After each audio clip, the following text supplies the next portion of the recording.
जय श्री हरि विष्णु। ब्राह्मे मुहूर्ते बुध्यते स्वस्थो रक्षार्थमायुषः तत्र सर्वाक्षान्त्यर्थम स्मरेच्छ मधुसूदनम। अर्थात स्वस्थ मनुष्य को अपने स्वास्थ्य की रक्षा के लिए अवश्य ही ब्रह्म मुहूर्त में बिस्तर का त्याग कर देना चाहिए तथा उस समय भगवान मधुसूदन का वंदन कर उनसे प्रार्थना करनी चाहिए ताकि मनुष्य के द्वारा किए गए समस्त पाप कर्मों को भगवान द्वारा क्षमा कर दिया जाए।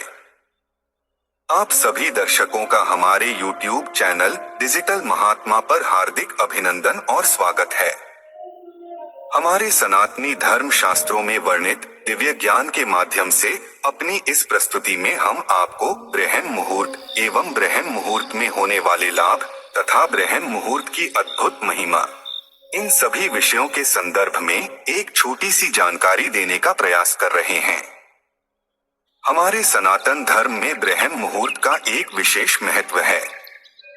ब्रह्म का अर्थ है परमात्मा तथा मुहूर्त का अर्थ हुआ समय, अर्थात परमात्मा का समय। ब्रह्म मुहूर्त में ही इस भूलोक पर सकारात्मक ऊर्जा का प्रवाह अधिक रहता है। साथ ही इस कालावधि में जागने पर शरीर में नई उमंग एवं ऊर्जा का संचार भी अधिक होता है।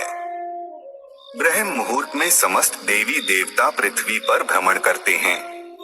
ऐसे में देवी देवताओं को प्रसन्न करने के लिए इस अवधि में कुछ विशिष्ट तथा एकांतिक कार्य करने की सलाह दी जाती है। इसी के सन्मुख शास्त्रों के अनुसार कुछ ऐसे कार्य भी हैं जिन्हें ब्रह्म मुहूर्त में कदापि नहीं करना चाहिए।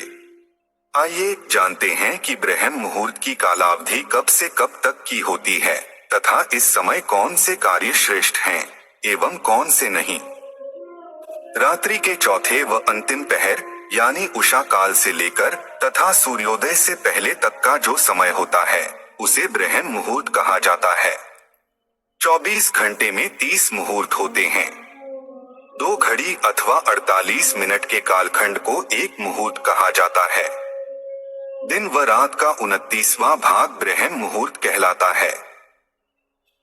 ब्रह्म मुहूर्त का समय रात्रि के चौथे व अंतिम पहर से लगभग प्रारंभ हो जाता है तथा सूर्योदय तक पूर्णतः समाप्त हो जाता है।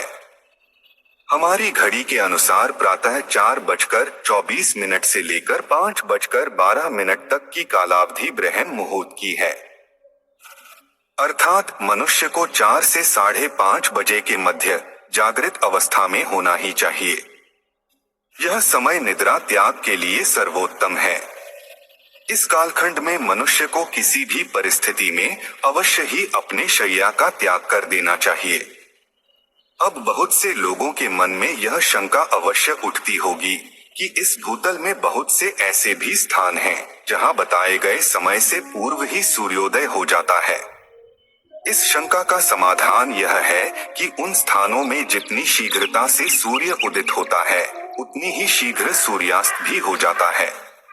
इसी के फलस्वरूप इन स्थानों में रहने वाले मनुष्यों को अपनी दिनचर्या सूर्योदय व सूर्यास्त के अनुरूप अपने अपने कार्यों को निभाते हुए पुनः सूर्योदय से कम 2 घंटा पूर्व अवश्य ही जाग जाना चाहिए।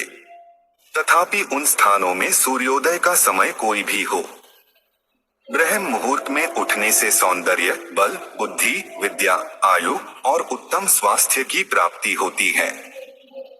यह समय ग्रंथ रचना के लिए उत्तम माना गया है। ब्रह्म मुहूर्त में उठने से शरीर में शारीरिक बल एवं सहन शक्ति का निर्माण होने लगता है तथा साथ ही मानसिक तनाव, चिंता, अनिद्रा और निराशा जैसी विभिन्न मानसिक बीमारियां दूर होने लगती हैं। ब्रह्म मुहूर्त को अक्षय मुहूर्त भी कहा जाता है। इस मुहूर्त में किया गया कोई भी कार्य अवश्य सफल होने लगता है। पौराणिक काल में महान ऋषि मुनि व योगीजन ध्यान के लिए इसी समय को यथोचित मानते थे। आइए अब जानते हैं कि ब्रह्म मुहूर्त में हमें कौन से कार्य विशेष रूप से करने चाहिए एवं कौन से नहीं। वेदों के अनुसार इस समय उठते ही शौच व स्नान आदि करके ये 4 कार्य अवश्य करें। पहला है प्रभु वंदन, दूसरा ध्यान, तीसरा प्रार्थना और चौथा स्वाध्याय। वैदिक रीति से किया गया प्रभु वंदन सबसे उचित होता है। उसके बाद ध्यान एवं फिर प्रार्थना करें। विद्यार्थी वर्ग को प्रभु का वंदन करके अध्ययन आरंभ कर लेना चाहिए। यह समय स्वाध्याय के लिए श्रेष्ठ माना गया है। ब्रह्म मुहूर्त के दौरान नकारात्मक विचार, बहस, वार्तालाप, संभोग, नींद, भोजन, यात्रा, किसी भी प्रकार का शोर आदि ऐसे अनुचित कार्य भूल कर भी न करें, क्योंकि इस कालावधि में देवी देवता एवं पितृगण हमारे इर्द गिर्द विचरण करते रहते हैं तथा ऐसे कार्यों से नकारात्मकता का प्रादुर्भाव होने लगता है।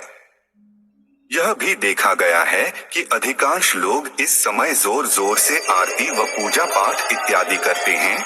कुछ तो इस समय हवन आदि क्रियाएं संपन्न करने लगते हैं। यह सर्वथा अनुचित है। इससे वे खुद को और दूसरों को संकट में डाल देते हैं। विद्वान मनुष्य को चाहिए कि वे ऐसे लोगों से दूरी बनाए रखे। पुराणों के अनुसार इस समय की निद्रा ब्रह्म मुहूर्त के पुण्यों का नाश करने वाली होती है। अतः इस समय सोना शास्त्रों में निषिद्ध माना गया है।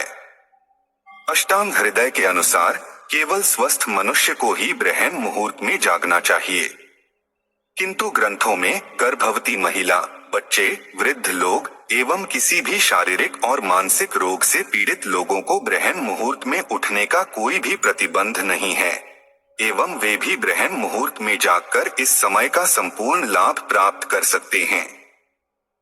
इस समय संपूर्ण वातावरण निर्मल व शांतिमय रहता है। सत्व गुणों की प्रधानता अधिक रहती है। प्रमुख मंदिरों के पट भी ब्रह्म मुहूर्त में ही खोल दिए जाते हैं तथा भगवान का श्रृंगार व पूजन भी ब्रह्म मुहूर्त में ही किए जाने का विधान है। ब्रह्म मुहूर्त को न केवल शास्त्रों की दृष्टि से बल्कि आयुर्वेद और आधुनिक चिकित्सा पद्धति में भी बहुत महत्वपूर्ण माना गया है। वैज्ञानिक शोधों से ज्ञात हुआ है कि ब्रह्म मुहूर्त में वायुमंडल प्रदूषण रहित होता है एवं इस समय वायुमंडल में ऑक्सीजन अर्थात प्राणवायु की मात्रा सबसे अधिक व शुद्ध होती है, जो कि फेफड़ों की शुद्धि के लिए बहुत महत्वपूर्ण है। शुद्ध वायु मिलने से मन मस्तिष्क भी स्वस्थ रहता है तथा तरोताजगी व स्फूर्ति भी बनी रहती है। आयुर्वेद के अनुसार इस समय बहने वाली वायु को अमृत तुल्य कहा गया है। इस समय उठकर टहलने से एवं व्यायाम आदि करने से शरीर में संजीवनी शक्ति का भी प्रवाह होता है एवं निरंतर ऐसा करने से शरीर कमल की भांति सुंदर हो जाता है। ब्रह्म मुहूर्त के समय मन में कभी भी नकारात्मक भाव नहीं लाना चाहिए, अन्यथा नकारात्मक भावों का मन में उत्पन्न होने से आप पूरे दिन तनावग्रस्त रहेंगे, जिससे आपको मानसिक रूप से भी परेशानी हो सकती है।